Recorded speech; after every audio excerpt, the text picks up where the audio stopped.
Hi guys, thanks for tuning in to another video episode on ForgottenWeapons.com. I'm Ian, and today we're looking at a funky pistol.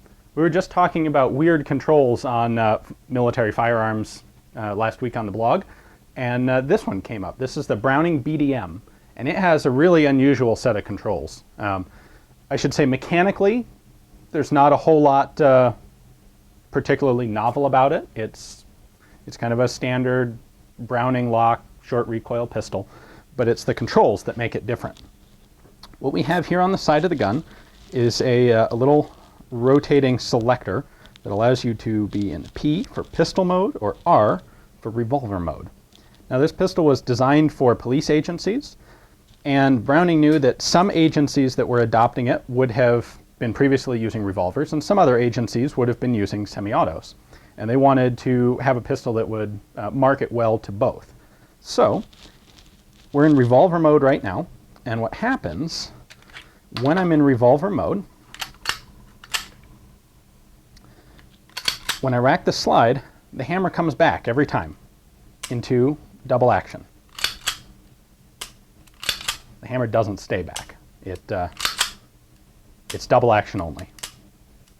I can, just like a revolver, I can manually cock the hammer, and now I have a single action pull, and then back to double, just like a revolver. Now, if I'm used to firing a hammer-fired semi-auto pistol, what I can do is use this tab on the base of the magazine floor plate to move this into pistol mode, and now the gun will behave like a single/double action semi-auto. So if I rack the slide now, the hammer stays back. Pull the trigger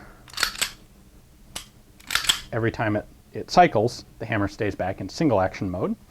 I can use the safety here to decock it. Now it goes back to double action.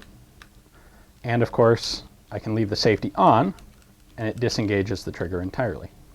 So, like I said, this was designed for police agencies to give them a minimum amount of retraining when switching to this particular pistol. So if the officers were used to carrying double action revolvers, you could make the BDM here behave just like a double action revolver. If they were used to a standard single action automatic, you could make it behave like that as well.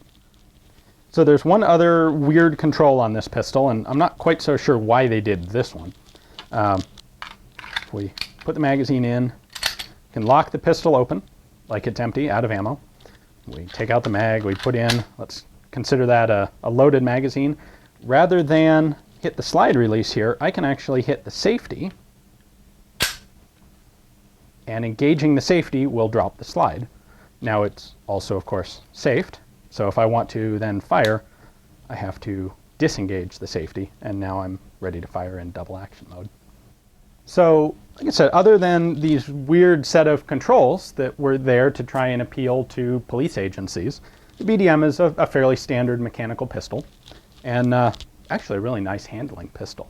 But thought it'd be interesting to take a look at this in light of the discussion we just had on odd controls. So, hope you guys enjoyed it. Maybe you hadn't seen this before, and tune back in to ForgottenWeapons.com for more unusual firearms.